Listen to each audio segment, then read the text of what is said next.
Saint Sharbel, he was born in 1828. He was born in the village of Kafra, which is in the north of Lebanon.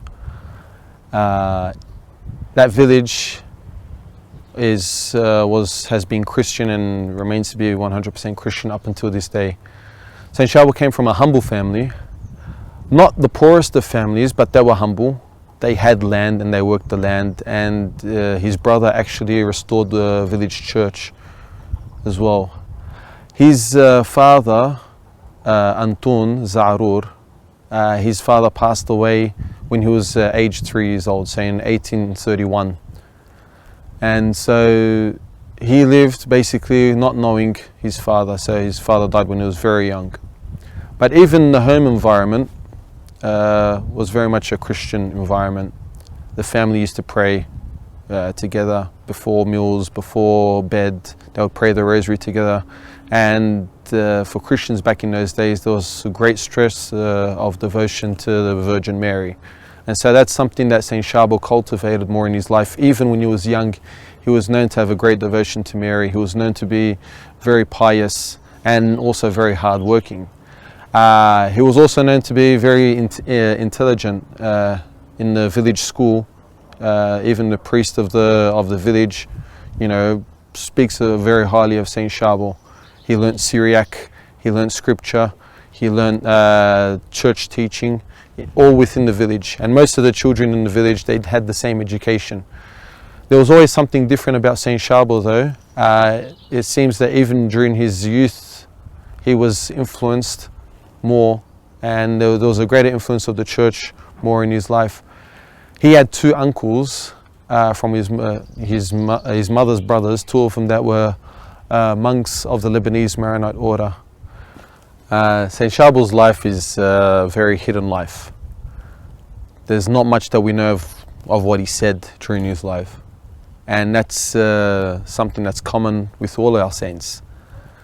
You look at the saints in the West and you know a lot about their experiences, their spiritual experiences, and their autobiography has a lot to say about who they were and their common day practices. Saint Sharbel, we only know a little bit. We don't know much. We don't know what he said. And that hiddenness is something that's part of the spirituality of the Lebanese Maronite order. Our monks, it's not about me, it's about Jesus Christ. And so joining the order, you forget who you are and you turn towards Jesus Christ. Saint Sharbel basically had that kind of effect on me when I was growing up. I used to look at all the other saints and you say, wow, look how many miracles he did. Saint Sharbel, we hardly know anything about his life, and I thought that was great, that was good, that's something that was fresh, it was different.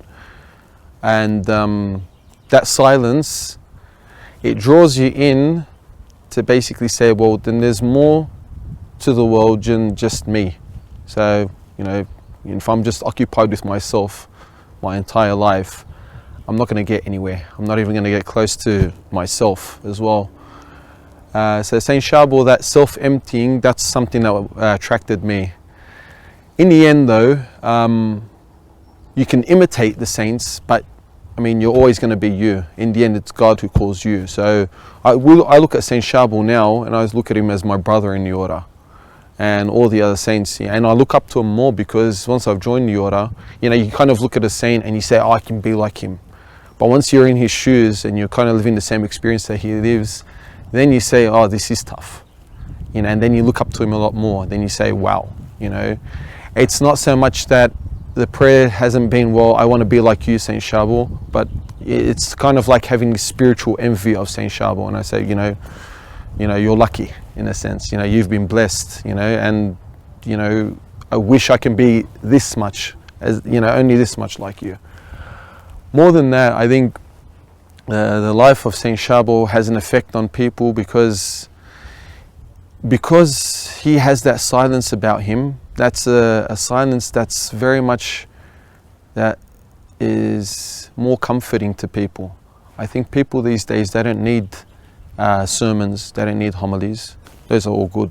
Homilies and sermons are good, but the comfort that they find in Saint Sharbel, in the fact that he hasn't said anything, it's almost like that he is their brother. He is there beside them. he suffers with us without judging us. And so everyone, when you go down to the monastery of Anaya, you find that so many people of different walks of life from all over the world, they come to St. Sharbel, and I think that silence is what brings them. When you live at this monastery, and I'm actually at the monastery now in Anaya, you see it every day. The monastery, you've got pilgrims coming here right up until the early mornings of the hour. So maybe 2 a.m., 3 a.m., you still find people standing outside the church, outside the monastery. Especially on the 22nd of every month, there's the big procession that was done at the request of Nuhad Shami, and St. Sharbel performed a great miracle with her, and St. Sharbel requested from her that every 22nd of the month there would be a procession from the Hermitage, where we're standing right now, down to the monastery.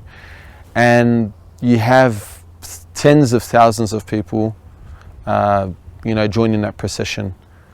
And so everyone's moved by St. Sharbel, Lebanese especially, because he's a saint from them. He's their saint, so we have this kind of, we want to keep St. Sharbel for ourselves. But St. Sharbel, he's overcome all borders of, culture, nation, and even religion. So we see people from different religions coming to visit this monastery, Muslims, atheists as well, and people from, from different countries as well. All have been moved by St. Sharbel. There's 55 different churches to St. Sharbel outside of Lebanon. His biography, which was written by Father Paul Daher, has been translated into different languages, even Russian, Ukrainian, of course English, French, Italian, Polish. He's got a massive following from Poland. Every 22nd of the month, we'll always find Polish priests here who can celebrate the Mass. And I can speak of different people who've come and told me that St. Sharbel has changed their life, that St. Sharbel is someone who's generous, who's kind, who gives, whose intercession always seems to have benefits, visible benefits. Now, with that, we don't want to fall into the trap of saying that he is the beginning and the end, because St. Sharbel, once we look at St. Sharbel, we have to look at Jesus Christ. Like I said, in his life, he didn't focus on himself. He did like Christ, and he emptied himself, and he calls us towards Jesus Christ. So that's the role of all the saints, of Mary and all the saints, that they bring us closer to Christ. They bring us closer to the church and to the sacraments and to a life that's based on the gospel and based on the church. St. Sharbel's effect on me personally has been one that you look at him and you just say, wow. You're able to draw all these people. In your lifetime, you fled from all this so that you could carry the world. See, St. Sharbel didn't leave because he despised the world. He didn't leave the world to the monastic life or to the hermitage because he didn't want anything to do with the world. When God calls someone, he can call him in two ways. He can either say, go out into the world, as Jesus said to his disciples, or he can say, come to me. And with St. Sharbel, it happened to be that he told him, come to me. And we see this with other saints as well. St. Teresa, the child Jesus, she had that great desire to preach, to be a missionary. And she found out that her call wasn't that. And it's the same with St. Sharbel. St. Sharbel, he didn't leave because he despised the world, but he left carrying the world in his heart, taking it up to God. And here in the Hermitage, he lived his prayer life, praying for the world, offering up his prayers for the world. The hermit is someone who lives solely for God. And yet in his heart, he carries the entire world. So when he becomes closer to God, he finds out the love that God has for the world. And so he grows in that love.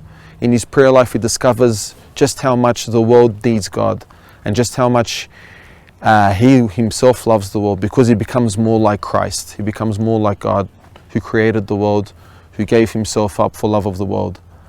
St. Sharbel now is drawing the whole world towards him. And just recently, the superior of our monastery was speaking to us. He spoke to the head of the Roman court, the Rota, to Monsignor Pinto. Monsignor Pinto said there are three saints who are performing so many miracles in this day and age. St. Anthony of Padua, St. Padre Pio, and St. Sharbel. He commented further and he said, St. Sharbel's performing more miracles, maybe because there's so much humility in his life. Not more than the saints, but there's that silence that we don't know about him. So that great mystery of St. Sharbel's life is a mystery that now is drawing so many people towards him, towards his tomb.